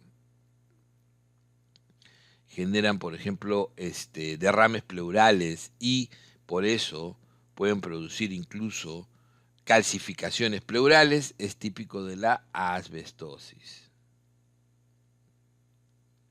La que es típicamente generadora de lesiones nodulares, ¿no? Por neumoconiosis a nivel sobre todo iliar y pariliar es la antracosis. Entonces, para efecto práctico del examen, siempre decimos apical, silicosis, basal, asbestosis, antracosis a nivel medio pariliar. Acuérdense que antracosis, carbón, minería de carbón o la quema del carbón, por ejemplo, en las cocinas, las viejitas, ¿no? O sea, la antracosis es muy frecuente en nuestro país, en la población general de la sierra y la selva, que cocinan, especialmente las mujeres que cocinan con leña. ¿Cuál de los siguientes enfermedades se encuentra el derrame pleural tipo exudado? Entonces, si nosotros queremos hablar de un exudado, nosotros sabemos que lo típico de los exudados, ¿cuáles son? Lo típico de los exudados son, ¿no es cierto?, el paraneumónico, el más frecuente de todos, ¿no? El neoplásico, que es el más frecuente en adultos mayores, y el tuberculoso, muy frecuente en nuestro país. Tenemos las colagenopatías, ¿ok? Pero dentro de las neoplasias, una neoplasia rara, pero que también produce uno de los líquidos más viscosos, es el mesotelioma. En cambio, el mixedema es clásico de los trasudados, es trasudado. Muy raramente es exudado. La insuficiencia ventricular izquierda es un típico, el más frecuente de los trasudados, porque es por insuficiencia cardíaca, como la cirrosis hepática y la nefrosis lipoidea. Recordad que esto es síndrome nefrótico, hipoalbuminemia, trasudado. De acuerdo a la norma técnica de tuberculosis en el estudio de contactos, entonces este es conocimiento de norma técnica. Entonces, el estudio de contactos, ¿cómo se denomina? Cuando yo tengo un contacto, ¿no? Entonces, lo que primero que voy a hacer, ¿qué cosa es? El BK. Entonces, si me dicen que el BK es positivo, como dice acá, o sea, a partir de ahí yo genero una serie de acciones. Además de darle tratamiento con esquema 1, pero antes de eso, hacerle una prueba de sensibilidad rápida, voy a estudiar todos sus contactos. ¿No es cierto? Estudiaré todos sus contactos, su local de trabajo, tomaré todas las medidas, acciones de prevención secundaria. Pero este se llama caso inicial, es el caso índice. Ese es lo que nos indica, el caso índice. Cuando yo quiero decir, un paciente ha sido simplemente examinado, pero no sé el resultado. O O sea, se le ha tomado un BK, pero no tengo pero ya lo contacto. El paciente que fue contacto ya se le envió las órdenes y ya le fue tomado las muestras. Ese es un caso examinado, no sabemos todavía el resultado.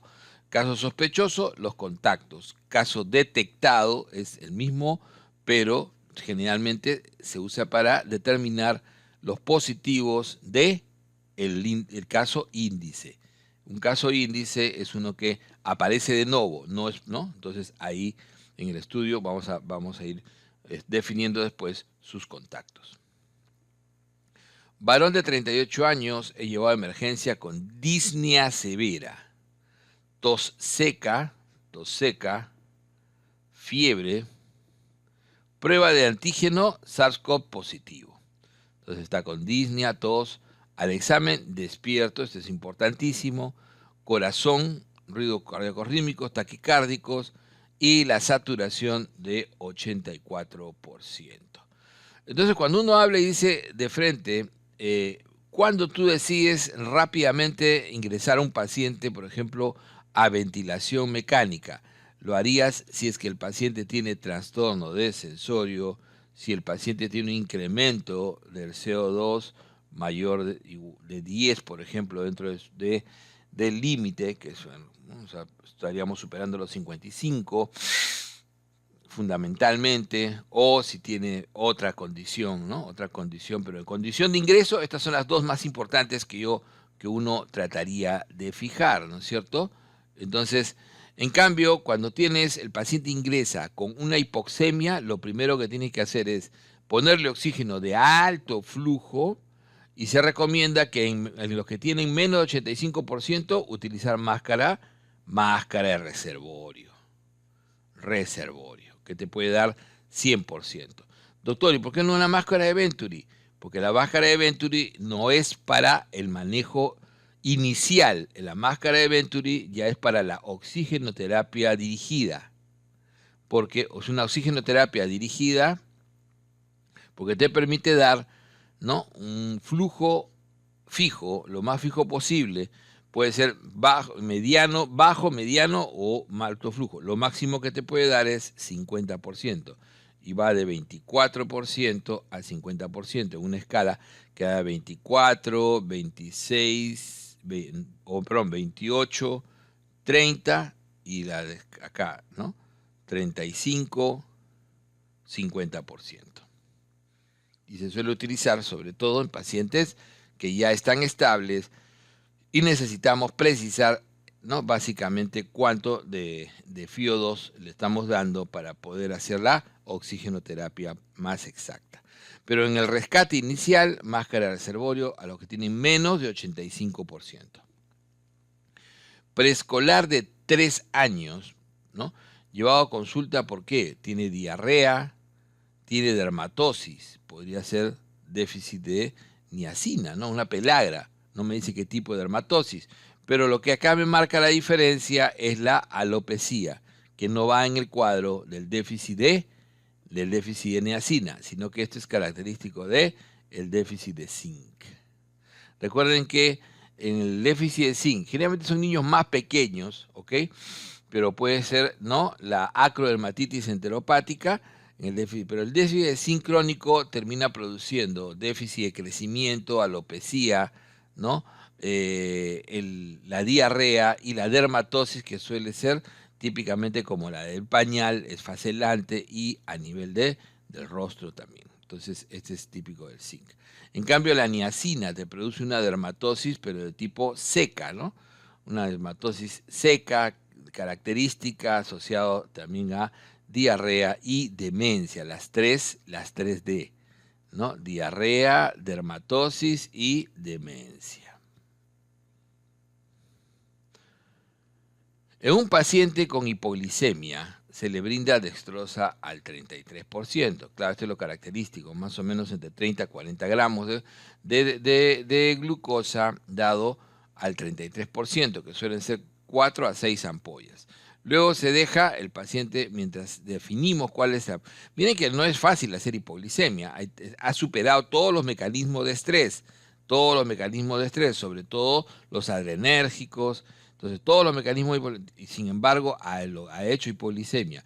Recuerden que la hipoglicemia es menor de 60 en cualquier persona y menor de 70 en el diabético. Y entonces, luego se deja una destroza normal, no, al 10%, porque tratamos de evitar que caiga rápidamente, no sabemos cuál es la causa, estamos todavía en investigación de causa. ¿Cuál es una opción terapéutica en un paciente con enfermedad de Graves? Acuérdense que la enfermedad de Graves-Basedow es una enfermedad autoinmune. Y como enfermedad autoinmune siempre tenemos que identificar un anticuerpo que está, ¿no? Un mecanismo de inmunidad, sobre todo anticuerpos, que es lo que está alterando. ¿Y qué anticuerpo es acá? Son un grupo de anticuerpos llamados inmunoglobulinas estimulantes del receptor de TSH o TSI. O sea, son anticuerpos que estimulan el receptor de TSH como si fueran el TSI, y eso genera que la glándula tiroides produzca grandes cantidades de hormona. Entonces dice, ¿cuál no es una opción terapéutica en Graves? O sea, Graves, ¿qué es lo que va a generar? Genera una tirotoxicosis. Entonces, en la tirotoxicosis yo básicamente lo que hago es beta bloqueo, ¿no es cierto? Normal, con propranolol, ¿no? O atenolol, y le utilizamos lo que se llaman los antitiroideos, ¿no? Metimazol, el más utilizado.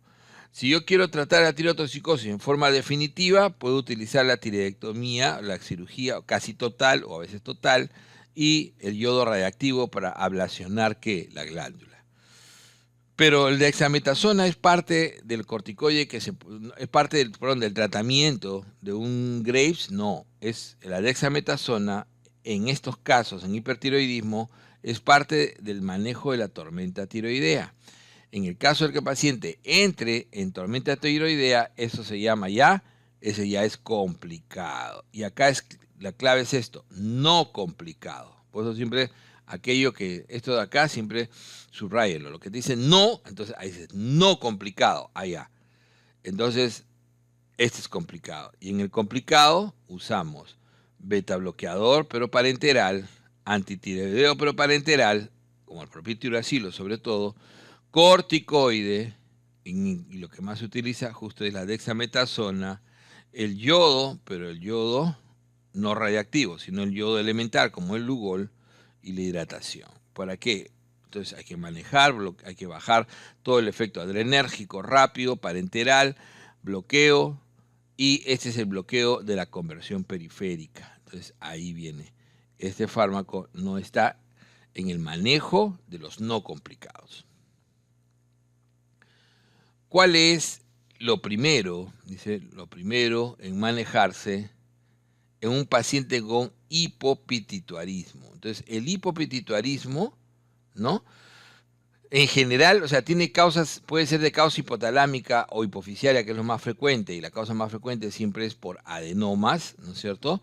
Pero el hipopituitarismo básicamente va dañando progresivamente los sistemas, todos los sistemas endocrinos, o sea, todas las líneas de acción de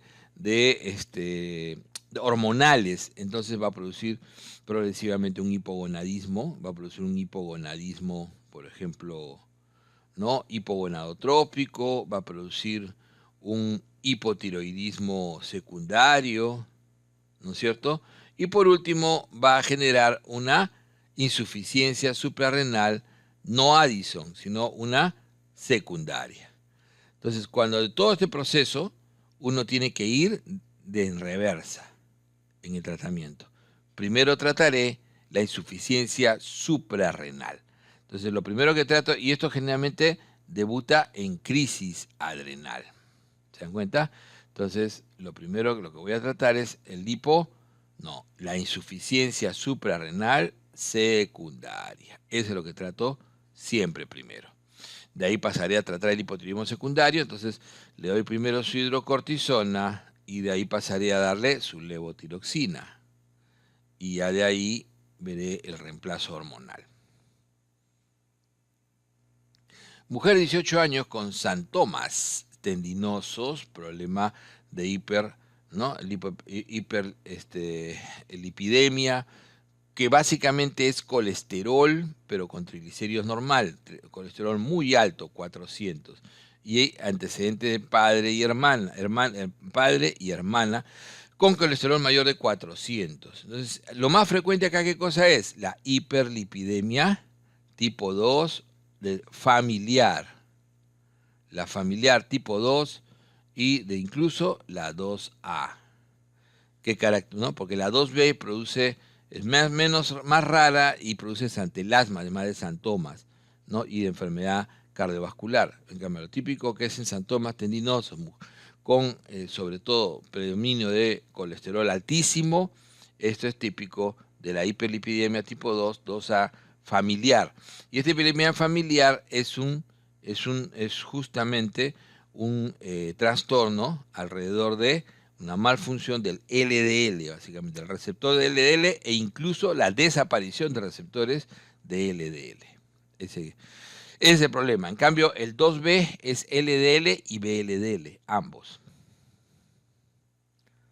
Las lesiones en el síndrome de Stevens-Johnson. Stevens-Johnson es una complicación generalmente asociada a medicamentos y es una reacción tipo 4 de Artus, o sea, mediado celularmente, por célula, ¿no? Entonces, esta es una reacción de hipersensibilidad tipo 4 tardía, ¿no? Mediada por células. Entonces, el Stevens-Johnson suele producir sobre todo lesiones necróticas, ¿no? Típicamente en piel y mucosas. Eso es lo que lo diferencia de la urticaria, lesiones necróticas de piel y mucosas, pero alrededor del 10, máximo 40%, generalmente un 10% del cuerpo. Cuando esto supera el 40%, acuérdense, cuando supera el 40%, ya pasa a llamarse necrosis epidérmico-tóxica o necrobiolisis epidérmico-tóxica. Pero antes de eso, 10% aprox es Stevens-Johnson, con compromiso de piel y mucosas. Paciente con debilidad muscular, cambios electrocardiográficos. Primero tiene debilidad muscular, ahí no me dicen mucho, pero ya voy pensando que electrolitos, ¿no es cierto? Y cambios electrocardiográficos. ¿Qué me puede producir cambios electrocardiográficos y debilidad muscular? Potasio. Ha recibido en forma efectiva gluconato de calcio. Claro, entonces si ha recibido gluconato de calcio, inmediatamente se me ocurre, tiene el potasio elevado. Eso produce debilidad, parálisis flácida y cambios electrocardiográficos característicos. Y al recibir gluconato de calcio y insulina, ¿no? Y en forma efectiva, quiere decir que ya estabilizaron membrana, punto 1 del tratamiento de hipercalemia, punto 2, ¿no? La redistribución, o sea, ya hicieron una redistribución que logró controlar un poco los problemas, que es insulina con dextrosa, y ahora pasa a la punto 3 ya del tratamiento, que es la excreción del potasio en forma efectiva. ¿Qué es lo más efectivo ahí? La hemodiálisis, de lejos. La hemodiálisis es el tratamiento más efectivo, pero que se inicia después de haber hecho primero la estabilización de membrana y la redistribución con insulina y dextrosa en este caso. ¿Qué tal, colegas? ¿Cómo están? El día de hoy vamos a realizar la resolución del simulacro y vamos a iniciar con la parte A. Pregunta 88. ¿En dónde nacen las fibras nerviosas del sistema nervioso simpático? Muy bien, nos están haciendo una pregunta respecto a la anatomía del sistema nervioso autonómico y es una pregunta directa, ¿no? El sistema nervioso simpático va a tener como origen las fibras nerviosas entre los segmentos de T1 y L2. Por lo tanto, aquí la respuesta correcta es la A. Pregunta 89. ¿Cuál de los siguientes no pertenece al contenido del conducto inguinal? Veamos entonces. ¿El ligamento redondo pertenece al contenido del conducto inguinal? Sí. En la mujer vamos a tener al ligamento redondo, ¿no? Y en el varón vamos a encontrar al conducto deferente. El nervio linguinal también corresponde. La arteria testicular también. Lo que no corresponde es el ligamento ancho, ¿no? El ligamento ancho viene a ser un pliegue peritoneal que va a envolver al útero y va a permitir su sostén y adherencia a las paredes pélvicas. Por lo tanto, aquí la respuesta es la D. Pregunta 90. ¿Cuál de los siguientes no es un inductor del CYP450? Para responder esta pregunta debemos recordar que los anticonvulsivantes generalmente van a ser inductores, es decir, fenobarbital, fenitoína y carbamazepina son inductores del CYP450. Y la excepción, y el que siempre debemos acordarnos, es el valproato, porque el valproato más bien es un inhibidor. ¿Rifampicina es un inductor? Sí, es un inductor. ¿Quiénes más son inhibidores? Por ahí no te olvides de los macrólidos, que también tienen o van a tener un efecto inhibidor, excepción de la acitromicina y también los azoles. Por lo tanto, aquí la respuesta correcta es la A, valproato. ¿Con cuál de las siguientes organelas se fusiona el fagosoma durante la fagocitosis? Esta es una pregunta fácil, ¿no? Para la fagocitosis se requieren enzimas, por lo tanto la organela de las que se ha mostrado a continuación rica en enzimas es el lisosoma. Entonces el lisosoma más el fagosoma juntos van a formar lo que se conoce como el fagolisosoma. Muy bien, la respuesta correcta aquí es la E. Pregunta 92. ¿Cuál de los siguientes patógenos no se cobertura con ertapenem? A ver, dentro de los carbapenems va a tener como excepción ertapenem la cobertura a Pseudomonas aeruginosa. Ya, ertapenem no tiene efecto sobre Pseudomonas. Justamente por eso es que cuando tenemos casos de E. coli, Klebsiella, que son BLE, ¿no?, de beta-lactamasa de espectro extendido, preferimos iniciar con ERTA para tener reservado el resto de carbapenems en caso se presente una infección con Pseudomonas. La respuesta correcta aquí es la E. En el contexto del COVID-19, ¿cuál de los siguientes no consideraría como una recomendación realizada bajo principios bioéticos? Veamos. Priorizar vacunación a la primera línea y personas con factores de riesgo, esto es verdadero, ¿no? Y esto ya lo hemos visto. Primero se vacunó a todos los profesionales de la salud y de inmediatamente después a las personas mayores, los adultos mayores con factores de riesgo. B. Evitar preferencias de asignación de recursos a políticos o personas mediáticas. Esto es correcto. Ya la preferencia se va a dar sobre la primera línea de defensa, pero no sobre políticos o personas mediáticas. C. Tratar con igualdad en la asignación de recursos a la primera línea y personas en general. Esto es falso, ¿no? ¿Por qué? Porque los recursos se van a priorizar para la primera línea de defensa. No porque sean especiales, sino porque una vez que se recuperan estos recursos, regresan a poder salvar más vidas. D. Distribuir los recursos en igualdad entre áreas COVID y no COVID también es verdadero, ¿no? La escasez hay que distribuirla con igualdad.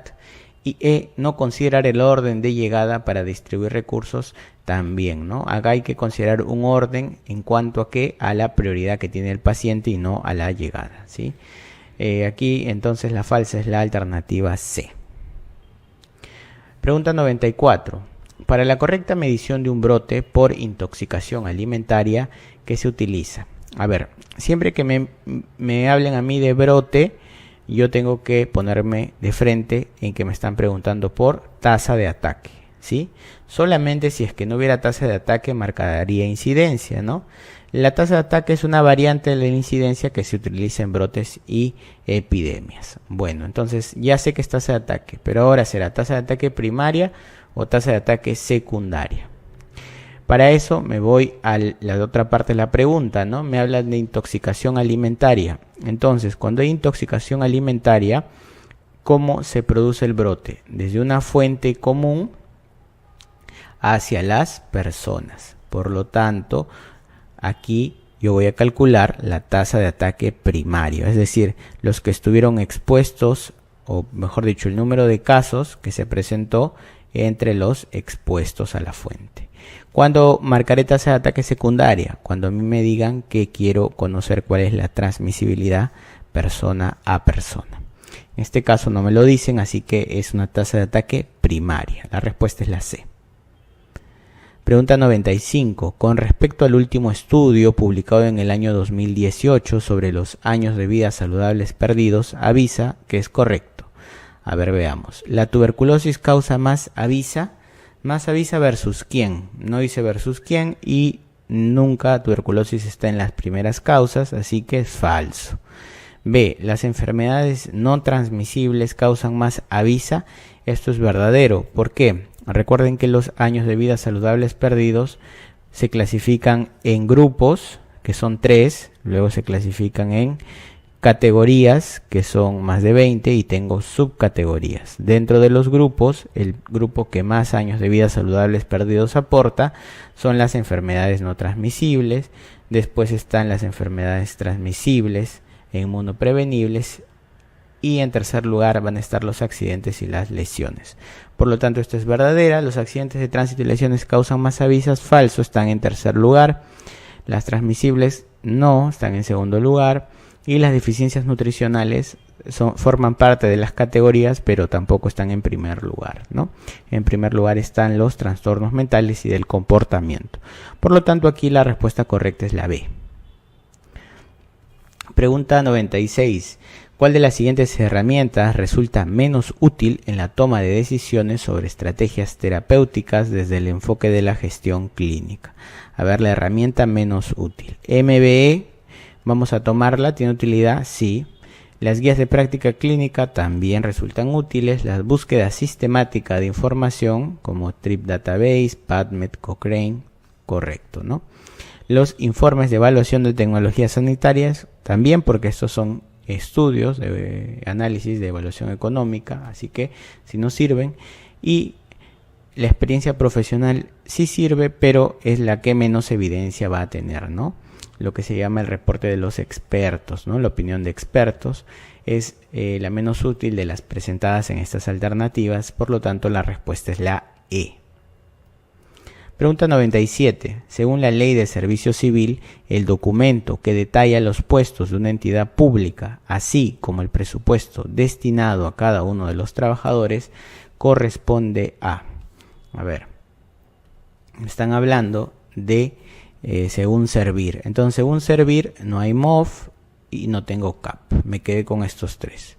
Después me preguntan los puestos, o sea, el listado de puestos. Nunca me hablan de funciones y el respectivo presupuesto. ¿Dónde encuentro eso? En el cuadro de puestos de la entidad, ¿sí? El cuadro de puestos de la entidad tiene el listado de todos los puestos de trabajo en una institución más su respectivo salario. No se olviden de eso. Muy bien, la respuesta es la E. Pregunta 98. ¿Cuál de los siguientes objetivos corresponde a la prevención secundaria? Limitar la incidencia de la enfermedad, no, esa es prevención de tipo primaria, ¿sí? Limitar la incidencia, que no haya nuevos. Disminuir la iatrogenia es cuaternaria. Disminuir la prevalencia, esto sí, ¿no? ¿Por qué? Porque es diagnóstico y trato de forma precoz. Este sí es secundaria. Aumentar la protección no corresponde a ninguno. Y reincorporar a los pacientes es terciario. Muy bien, la clave correcta entonces aquí es la C, disminuir la prevalencia. Pregunta 99, ¿cuál es el rango de edad en el que se considera la juventud? O sea, el joven, ¿de qué edad a qué edad va? De 12 a 20, no. De 10 a 20 tampoco. De 12 a 18, no. Este es el adolescente y es de 12 a 17 por si acaso. Así que no es. De 9 a 15, no. Es de 18 a 29 el joven, ¿no? Y de 30 a 59 viene el adulto y de 60 más el adulto mayor. La respuesta correcta aquí es la E. Y pregunta 100, ¿cuál de los siguientes no corresponde al modelo de cuidado integral? Veamos. Variedad de oferta de salud, oferta móvil, oferta fija y telemedicina. Esto es verdadero, ¿no? Justamente a través del modelo de cuidado se plantean varios tipos de prestaciones. Lo importante es que éstas se brinden, ¿no? Uno de los mecanismos de financiamiento es el presupuesto por resultados. Sí, es un mecanismo existente. Organizado en base a redes integradas. Sí, la RIS es parte fundamental de la organización del modelo. Hace énfasis en el tercer nivel, falso. Hace énfasis en el primer nivel de atención, ¿no? Esto es bastante fácil. Y cuidado integral de persona, familia y comunidad, correcto. Lo que no va es la alternativa D.